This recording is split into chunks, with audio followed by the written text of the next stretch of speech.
Guys, I am doctor Shweta Singh, I am your physio. अब आज जिस टॉपिक पे बात करने वाले हैं वो आपको पता चल ही गया है कि वो है क्रॉस लेग सिटिंग। क्यों नहीं हमें बैठनी चाहिए, क्योंकि बहुत सारे लोग आपने देखे होंगे क्रॉस सिटिंग में बैठ जाते हैं, बट क्रॉस सिटिंग हमारी लाइफ के लिए काफ़ी, हमारी बॉडी के लिए डेंजरस हो सकता है। तो आज मैं इस वीडियो में ऐसे 5 रीज़न आपको बताने वाली हूँ कि क्यों आपके लिए ये परेशानी हो सकती है और किस तरीके से आप इसे कोशिश कीजिए, आप इसे बचें, क्रॉस सिटिंग में ना बैठें, to make your body healthy. ही आपको पता चल रहा है कि आप एक लेग दूसरे के ऊपर लेकर बैठे हुए हैं, तो क्या सबसे ज्यादा आपका जो प्रॉब्लम देगा वो है घुटना, क्योंकि आपने घुटना ही घुटने के ऊपर चढ़ाकर बैठे हुए हैं। तो अब दोनों घुटने जो हैं, इसमें दोनों घुटनों को प्रॉब्लम होगी। ऊपर वाले को तो होगी, नीचे वाला जो कि अंदर की तरफ है, क्योंकि ये देखिए अब ऊपर वाला घुटना नीचे के ऊपर है, तो नीचे के ऊपर क्या जा रहा है, सबसे ज्यादा प्रेशर जा रहा है।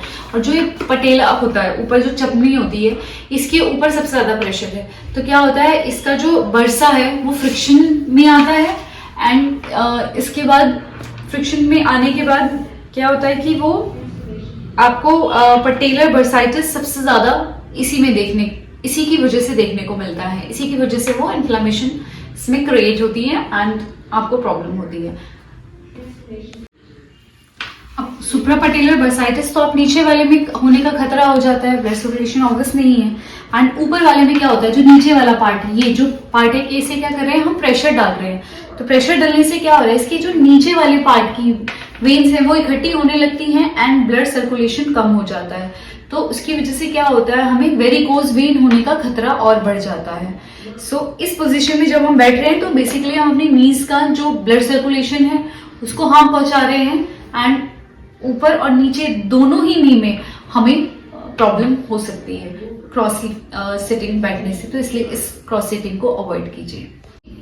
रीजन नंबर 2 की अगर हम बात करें तो क्या है कि हमारा नर्व कंप्रेशन होता है। अब यहाँ पर एक नर्व होती है जिसे पेरोनियम नर्व बोलते हैं। अब उसमें अगर कंप्रेशन होगा तो ब्लड सप्लाई ऑब्वियस है कि वो बहुत स्लो हो गई है, एंड हमें इरिटेशन होती है एंड टिंगलिंग या नमनेस जैसी हमें प्रॉब्लम्स फेस करनी पड़ती है। तो दूसरा रीजन इसका ये भी है कि आप जब भी ऐसे करके बैठते हैं तो क्या हो रहा है कि नर्व कंप्रेस हो रही है एंड ब्लड सर्कुलेशन कम हो रहा है। तो 3 है कि बीपी का इंक्रीज हो जाना। अब वो देखते हैं कैसे होता है। अब हम इस क्रॉस सिटिंग में बैठे हैं तो क्या हो रहा है कि बहुत प्रेशर पड़ रहा है ऊपर की तरफ, तो वेन्स में प्रेशर पड़ता है, और वेन्स का काम क्या होता है कि नीचे से ब्लड को ऊपर लेकर जाना। अब क्योंकि यहाँ पे क्लॉटिंग बननी शुरू हो जाती है, तो क्या होता है कि आपके हार्ट को ज्यादा पंप करना पड़ता है, ज्यादा प्रेशर उस पर आ जाता है। तो इस तरीके से बीपी इंक्रीज होने के चांसेस भी बढ़ जाते हैं क्रॉस सिटिंग में बैठने की वजह से। अब 4th रीजन है इसका कि मसल इम्बैलेंस। अब मसल इम्बैलेंस कैसे होता है, अब हमारी इस तरीके से हम बैठे हुए हैं, आपका मसल इम्बैलेंस कैसे होगा कि हमारी जो हिप जॉइंट की मसल्स हैं, अब क्या हो रहा है, अब आप ऐसे बैठे हैं तो जो बाहर आउटर साइड वाली जो मसल्स हैं इसमें पूरा स्ट्रेच आएगा, आपको खुद फील होगा स्ट्रेच आ रहा है। लेकिन वही जो इनर थाई की मसल्स हैं वो क्या है, वो स्टिफ हो जाती है। तो इसका सारा जितना भी जो भी स्टिफनेस है या जो भी स्ट्रेच है, ओवर स्ट्रेच है, वो हमारे हिप जॉइंट पर जाकर इसका असर होता है। तो इस तरीके से क्या होता है कि हमारे हिप जॉइंट को भी टाइट करती है, मसल को इम्बैलेंस करते हैं।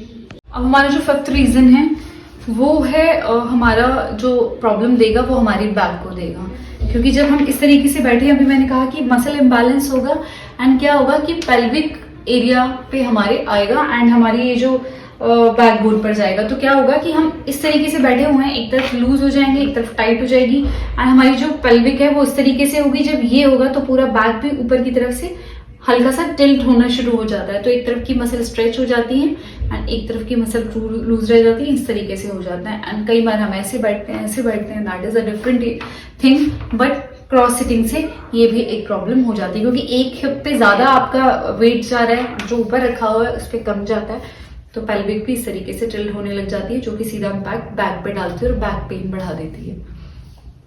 अब ये थे 5 मेजर रीजन जिसकी वजह से हमें क्रॉस सिटिंग में नहीं बैठना चाहिए, क्रॉस लेग करके नहीं बैठना चाहिए। बट 99% जो लोग हैं वो इस पोजीशन को, इस बैठने की पोजीशन को सबसे ज़्यादा कंफर्टेबल समझते हैं, बट ऐसा बिल्कुल भी नहीं है। मैं इस वीडियो में पूरा एक्सप्लेन कर चुकी हूँ कि हमें इस तरीके से बैठना बिल्कुल अवॉइड करना चाहिए, बिल्कुल भी इसे कंफर्टेबल पोजीशन नहीं समझना चाहिए। और आपके जितने भी नियर एंड डियर लोग हैं जो कि इस पोजीशन में बैठते हैं, तो उनको भी मना कीजिए बैठने के लिए, प्लस आप उनको ये वीडियो ज़रूर दिखाइएगा। आई होप आपको आज का वीडियो पसंद आया हो। अगर पसंद आए तो थम्स अप कर दीजिए। अगर न्यू हैं, चैनल को सब्सक्राइब नहीं किया है तो चैनल को सब्सक्राइब कर लीजिए, बाकी लोगों के साथ भी शेयर कीजिए।